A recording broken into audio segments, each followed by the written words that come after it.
Kita lanjutkan lagi tutorialnya. Selanjutnya ini kita akan membuat root. Jadi root itu konsepnya adalah create, update, sama delete. Jadi insert data, baca data, edit data, sama delete data atau hapus data. Jadi empat ini akan kita jalankan di dalam kategori terlebih dahulu. Oke, caranya dalam Laravel yang perlu kita ketahui atau yang paling pertama kita lakukan yaitu untuk ambil data dari database terlebih dahulu atau read-nya terlebih dahulu. Caranya kita tambahkan dulu data dummy atau data kosongan terlebih dahulu dalam perpustakaan. Tabelnya tadi adalah kategori. Kita tambahkan satu di sini, satu atau dua isian, kodenya misalkan fiksi, kodenya F001 atau apa ya, yang kita buat F001, namanya adalah fiksi. Ini nggak usah, kita kosongin aja, nggak apa-apa. Oke, kita tambahkan satu lagi, terus novel atau kita pakai N001. Nah, ini kategorinya novel. Nah, kirim. Jadi nanti ketika kita klik di dalam menu kategori, data 2 ini harus muncul ke dalam aplikasi kita. Oke. Kita sudah membuat dua data atau sudah memasukkan data secara manual ke dalam database kita atau tabel kategori kita. Sekarang kita panggil datanya terlebih dahulu ke dalam sini.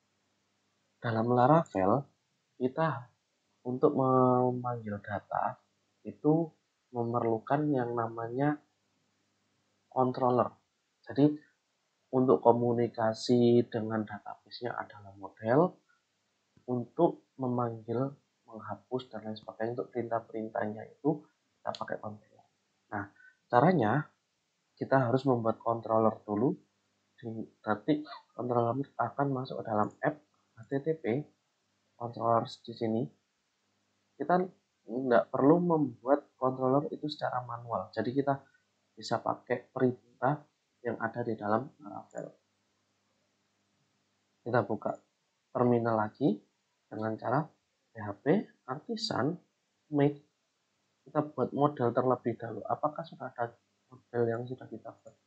Nah, di sini belum kita buat model. Model ini buat apa sih? Nah, model ini nanti untuk menghubungkan antara aplikasi kita dengan tabel-tabel yang ada di dalam database kita. Kita buat model terlebih dahulu. Nama modelnya adalah kategori. Sekalian kita ingin buatkan controllernya. Jadi kita bisa buat atau yang sudah kita buat kategori aja, model kategori terlebih dahulu. Kita klik enter. Nah, di sini ketika sudah sukses maka akan memberikan info model created successful. Ketika sudah seperti ini, kita sudah dibuatkan yang namanya kategori PHP yang mana itu berada di folder model dengan isi seperti ini. Oke, jadi isinya seperti ini untuk modelnya. Setelah itu kita buat yang namanya controllernya sekalian. Kita juga bisa pakai yang namanya artisan, PHP artisan make controller. Apa nama controllernya? Adalah kategori controller. Nah, seperti ini. Jadi membuat untuk membuat nama model pasti kita awali dengan huruf besar, dan juga untuk membuat controller setiap pembeda kata itu akan kasih huruf besar. Jadi kita pakai camel case. Biasanya kita nyebutnya itu camel case. Jadi huruf depannya pasti huruf besar. Kita enter terlebih dahulu. Oke, kalau sudah, nanti akan muncul tampilan kalau tidak error, controller created successful, akan muncul di mana? Di folder app http controllers. Nah, di sini ada kategori controller. Nah, seperti ini. Jadi isinya ada di sini. Oke, kita sudah membuat model sama sudah membuat controller untuk kategori. Oke, sekarang pengennya kita data yang ada di dalam database ini akan kita tampilkan ke dalam sini, ke dalam aplikasi kita. Itu idenya. Oke, sekarang di dalam untuk mengedit semuanya atau mengedit bagaimana agar bisa menampilkan data seperti itu tadi, kita yang pertama harus edit di routes-nya terlebih dahulu, routes web. Nah, yang ini akan kita hapus, kita ganti. Kita ganti dengan apa? Route head slash kategori. Yang awalnya tadi kita pakai function, sini nanti kita akan menambahkan atau kita panggil controller yang sudah kita buat tadi, apa namanya, kategori controller class. Nah, class kategori controller yang kita panggil itu dapatnya dari mana? Itu kita dapatnya dari app http controller kategori controller. Nah, setelah itu apa yang akan menangani ini nanti? Ketika kalian mengakses ini, apa yang akan menangani? Nah, di sini saya akan membuat suatu metode yang namanya index. Jadi nanti yang menangani ini adalah yang ada menangani slash kategori adalah index, metode index. Metode index ini nanti berada di mana? Metode index ini akan ada di dalam kategori controller. Sekarang kita buka app model http controller kategori controller. Nah, di sini nanti kita akan membuat suatu metode di sini. Atau kita coba refresh dulu. Setelah kita merubah kodenya, akan kita coba dulu. Kita refresh slash kategori, maka akan terjadi error.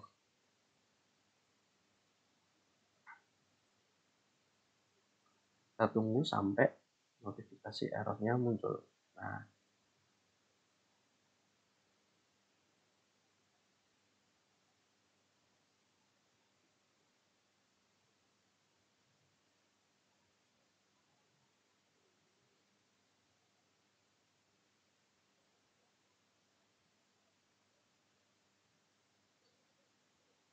Nah, di sini muncul error.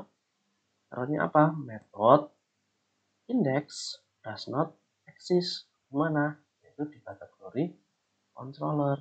Nah, di sini kita harus membuat metode index yang harusnya di dalam kategori controller. Oke.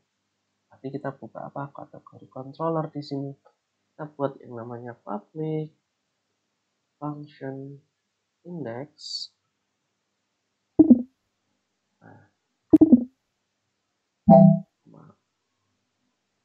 Nah, jadi seperti ini. Kita membuat public function index. Kalau kita refresh, dia tidak akan terjadi apa-apa. Karena apa? Di dalam public function index ini, kita tidak melakukan apapun. Makanya tampilannya menjadi putih, tidak ada apa-apa. Tidak terjadi apapun di sini. Tapi errornya sudah hilang. Oke. Setelah itu, kalau ingin kita menampilkan halaman kategori tadi, kita bisa melakukan return view kemana? Kategori titik index. Jadi seperti ini. Jadi ketika kalian ingin menampilkan view-nya, kita bisa pakai return seperti ini. Setelah itu kita refresh. Nah, jadi tampilan yang seperti tadi. Setelah itu, sudah untuk ini. Setelah itu kita ingin menampilkan data yang ada dalam database ini tadi. Yang pertama kita akan mengambil semua data yang ada dalam tabel kategori. Caranya variabel kategori sama dengan app kategori app model kategori all. Lalu kita ambil semua data yang berada di dalam model kategori atau tabel kategori. Akan tetapi kalau kita melakukan seperti ini, setelah itu kita refresh, tidak akan terjadi apapun. Karena apa? Oh, ternyata masih error. Di sini base table or view not found. Kenapa? Apakah kita mempunyai tabel kategoris di dalam database perpustakaan? Nah, kita cek terlebih dahulu. Oh, di sini ternyata nama tabelnya adalah kategori, pakai bahasa Inggris ternyata. Oke. Cara mengakalinya itu adalah masuk ke dalam models kategori. Nah, di sini kita tulis protected variable table sama dengan namanya apa? Kategori.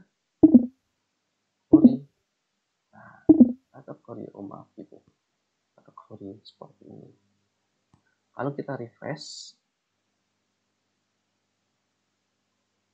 nah sudah muncul. Cuma tidak terjadi apapun di sini. Karena apa? Data yang sudah kita ambil dari model kategori ini sudah ditampung oleh variabel kategoris. Kalau ingin tahu kita bisa seperti ini. Jadi variabel kategoris kategori all. Jadi kita lihat atau kita diagram terlebih dahulu. Ini maaf pakai S. Kita diagram terlebih dahulu. Apakah data yang ada di dalam kategori itu adalah data yang ada di dalam model kategori? Kita refresh terlebih dahulu. Apakah benar? Nah, di sini kita cek array. Nah, oh ternyata betul. F001 namanya C. Yang kedua, sini harusnya ada di sini kalau salah. Ini.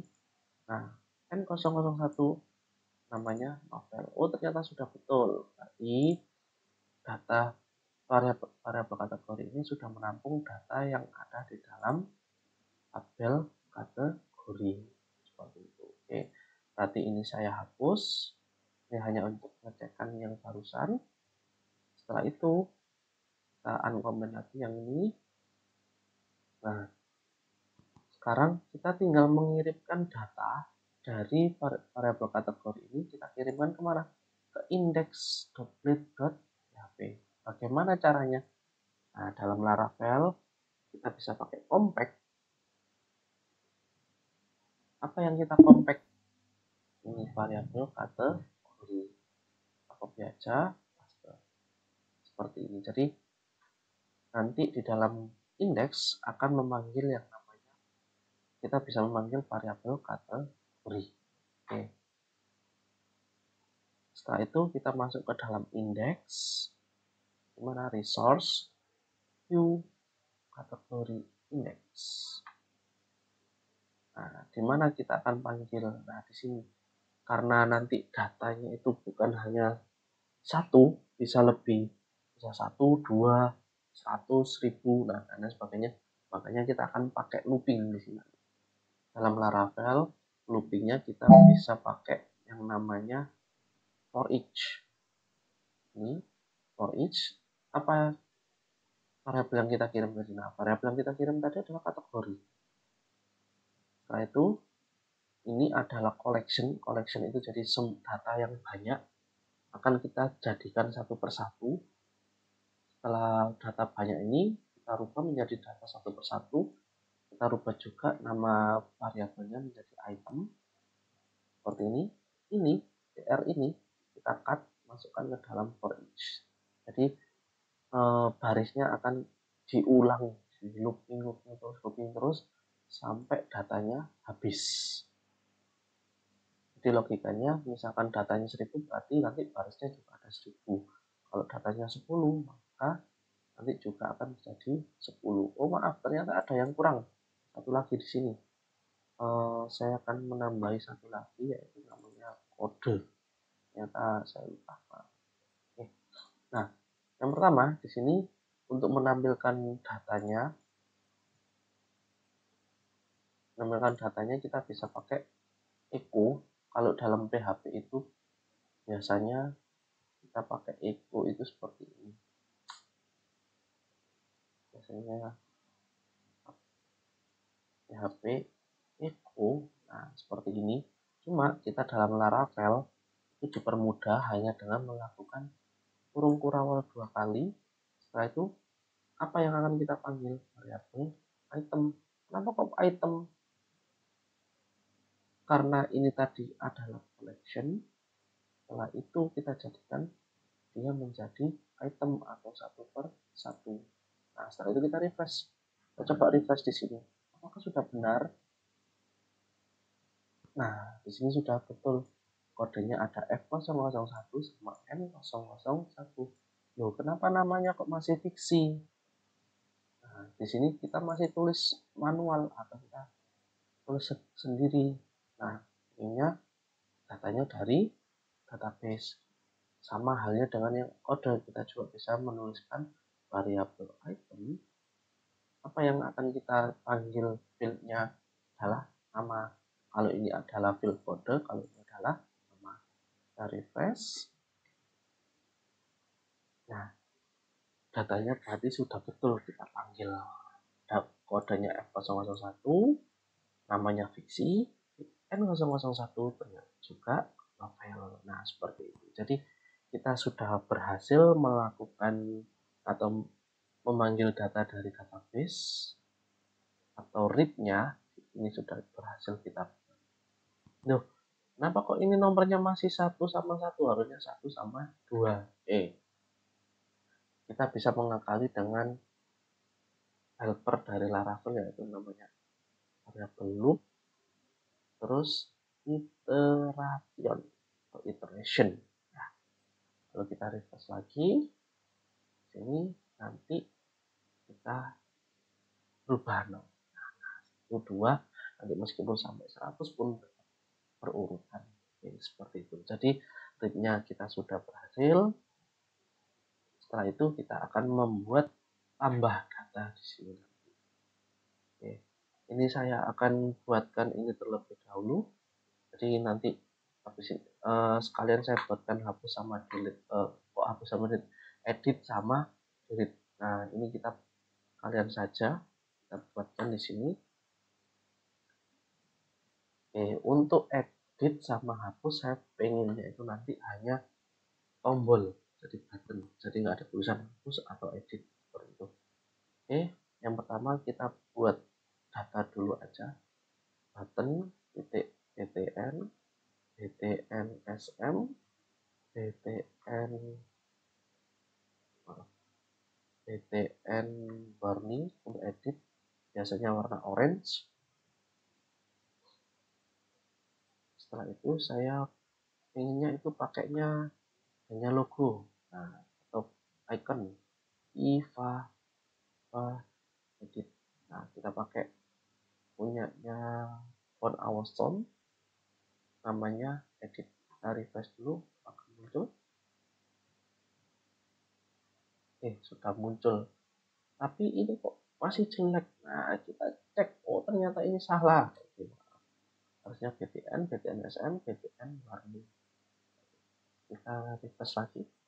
Nah, sekarang menjadi lebih baik tampilannya. Setelah itu kita bikin yang push, copy aja dari atas sini ya. Setelah itu kita ini ganti trash atau tempat sampah, kita ganti danger karena hapus biasanya identik dengan warna merah. Kita refresh terlebih dahulu.